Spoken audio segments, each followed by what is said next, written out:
And welcome back. Here we are, week two already. We are already in week two in the 2026 indoor season.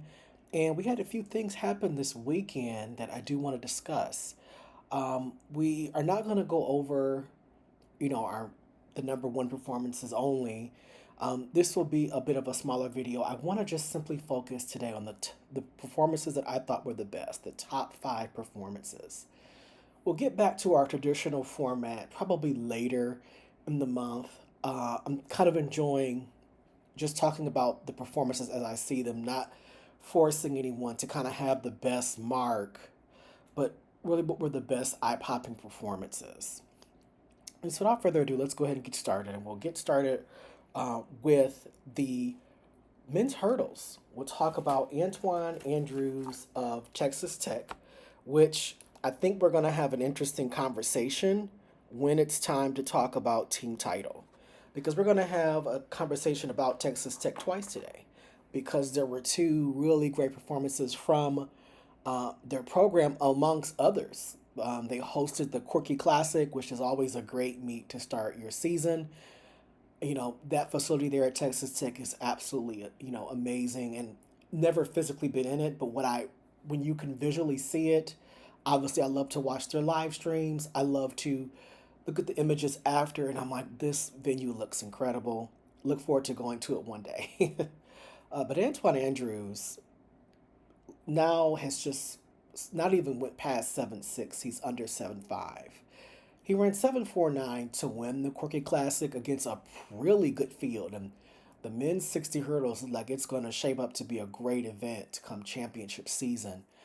But he ran a 7'49", and that's an impressive mark early in the season because this, again, Grant Holloway's mark was 7'35", and I said in the preview, I don't think anyone's going to do that. I kind of have to walk that back because if you're running 7'49" in January, that leads me to believe you might be able to dip under 7'4". Maybe. Again, he's got a lot of speed. This is a very talented team. Texas Tech really doing a great job developing their athletes. Although it has been converted down to a 751 because Lubbock, Texas is at altitude, I'm not taking that because he really did run 749 against an incredible field. The next big performance I wanted to look at, and it was at the same meet, and it was in the women's 200, and it was from a Baylor athlete by the name of Tiriah Kelley. And you could have been able to convince me that she was going to run the time that she ran. And Antoine's time, it does get converted down, but I'm going to focus on the time that she ran on that track at Texas Tech, and that was a 22:56. No, I'm not making a mistake when I say that. I'm not stuttering. Yes, in January, someone other than India Mayberry, someone other than Jamisia Ford ran 22:56. Hats off to Michael Ford. I know he's probably ecstatic when he saw that mark. You can see a copy of that race on his social media. She ran an outstanding race. She was in lane 6, and there wasn't anyone in lane 5. So she was kind of out there by herself. And when she took off, when I looked at her at probably about 90 meters, I got concerned because on that indoor surface, they kind of run up a hill to shot right off. I thought, oh no, she expended all of her energy running from lane 6 with no one to see. And she was going to die in this last 110 meters. And she did not. She just floated around that curb, came right off like a slingshot, and did what they expected anyone to do on a banked track and crossed that finish line in 22:56. Hats off to her. What a phenomenal performance. It's been a while since we've talked about a Baylor sprinter on this level. I believe, in my opinion, this is the first time that a woman has been in this conversation. Now, we can't ignore Tiffany Townsend or Tiffany Reynolds. They've had some great sprinters, but this is a school record for them. So this is an all-time great performance. Will she crack the all-time top 10? Possibly later in the season. This is a great mark to start your indoor season. And then we're going to stick with the women and we'll go into the distance. And this is where I will take the conversion because either way, I thought the time was great. It really, does not matter what the mark is, but it was a great performance nonetheless. And we're going out west to northern Arizona.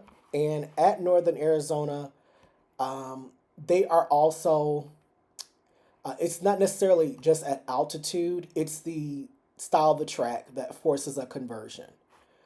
And so, because of that, the time does make changes. And we're going to give Hayley Burns her credit. Um, her converted time is 4:25:76. I'm not used to seeing a sub 4:30 this early in the season, but her non converted time is 4:35:77. And converting it to the 425, either way, it is still an impressive performance. May not be the time that Mia Cochran at Washington ran. She ran a 4:30:98, but I just want to give hats off to Hayley Burns because to me that was an impressive performance on the type of track that she was on. I look forward to seeing what she does on a regulated track where we don't have to worry about conversions. But a 4:25:76 that the time was converted to at this point in the season, that gets me very excited to see what else is going to happen. I still think, the event's going to run through Oregon, but you never know. She's putting her name in the hat early because you're going to need a sub 430 for anyone to consider you a threat. So hats off to her. Mia Cochran, we're looking forward to seeing what you do as well. And now moving over to some jumps. Uh, it seems that Oklahoma might be jumps you. Just might. We'll talk about Kennedy Stringfellow, who transferred from Mississippi State. And this again is an example of when the transfer works. What a mark he put up in the long jump. Already over 27 feet.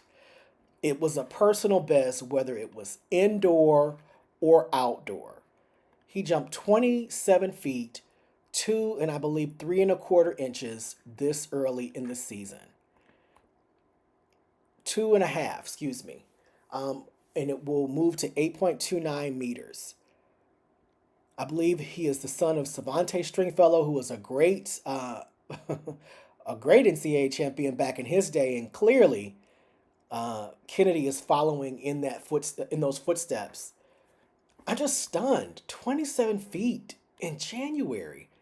So it's clear that, some of the athletes that we're seeing didn't go home during the holiday and just binge on food, which is what has happened in the past. You can kind of see it being someone who saw athletes, not just at my alma mater, but at different schools, talk about how challenging it is sometimes for them to get in a good workout during winter break, especially when winter break is so incredibly long. But it's not looking that way because he really got out to a bang. 27 feet and that's your personal best ever. And I mean, you're coming from really good stock. Your father competed professionally, was an Olympian, and you may actually end up better than him. And the thing about Kennedy is he's also a pretty decent sprinter, can run a 20.7 to 200. So he has the speed to really be great.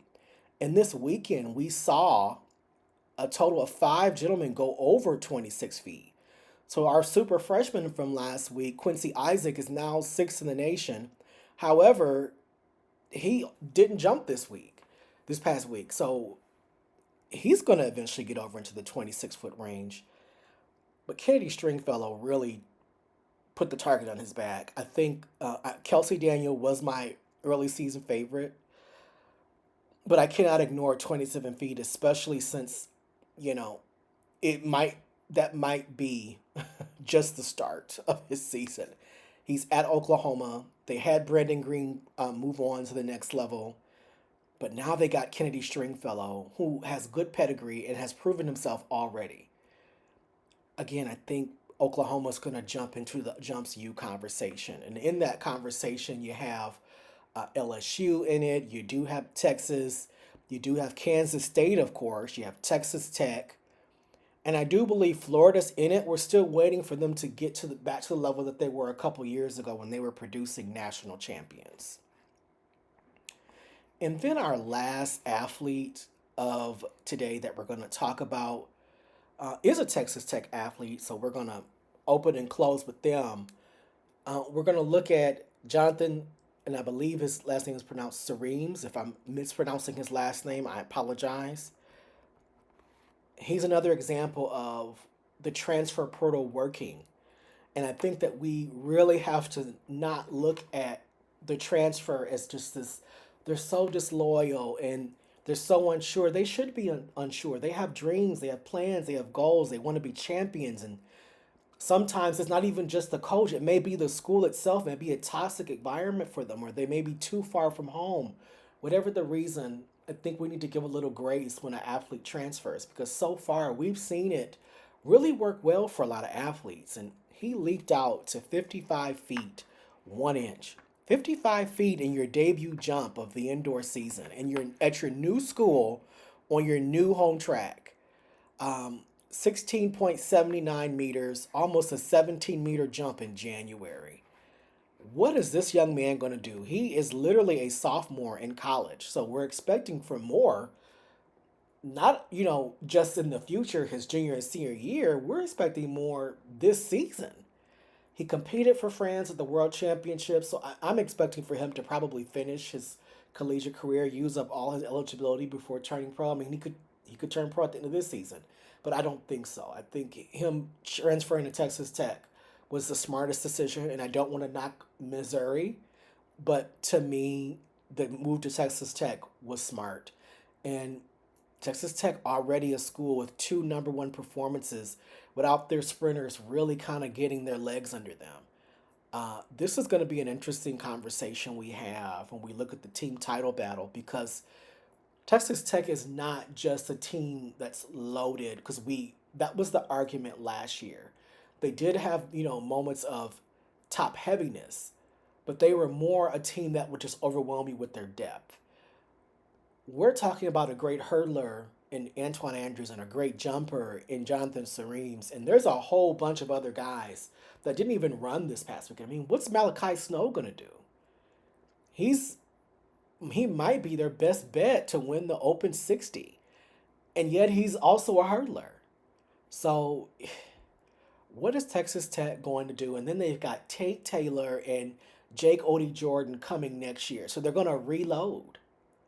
So we're going to have a really good conversation when it's time to talk about the team title battle, but we got to give our flowers to Jonathan Seremes. 55 feet, 1 inches, or 16.79 meters in January against a pretty good field. And he kind of overwhelmed everyone. And yes, this is on his home field, and we'll see more when he travels, but I think in the indoor season, it really doesn't matter. I think he's going to shine regardless of where he goes. And I'm looking forward to seeing where he goes later in this season. He was my preseason favorite to win the title because he's the defending champion and he earned that right. He kind of further cemented, I think, everyone's expectations going into the indoor season when we get to late February, early March, that he's probably everybody's favorite. All right, and so that'll be our recap for this week. There was other great performances. I don't want to ignore Texas A&M's 304 in the 4x4. Don't want to ignore Tennessee's 329 or anything. I mean, there were some great performances um, that we're not talking about. Granted, I saw Sanu Jalu break the 600 record, but that's not an event that will be competed at the national championship. So you're not going to see me spend a lot of time talking about the 3 or the 6 or the 1K because that's not a regulated event that we see. But hats off to her. I'm really curious to see what Arkansas is going to do with the women's 4x4. They lost a lot of great 400-meter talent, but still some remain. And we're still trying to see what type of team do they have. And I think they're looking pretty good. So when we had that team title discussion on the women's side, I'm curious to see what we have to say about Arkansas. Well, that is our video. Thank you so much for you spending your time with me today. Please like, share, subscribe, comment. As you see, I like to have conversations with you guys in the comments. So if you want to make a comment, please feel free. And thank you always for your support. I look forward to talking with you all in the future.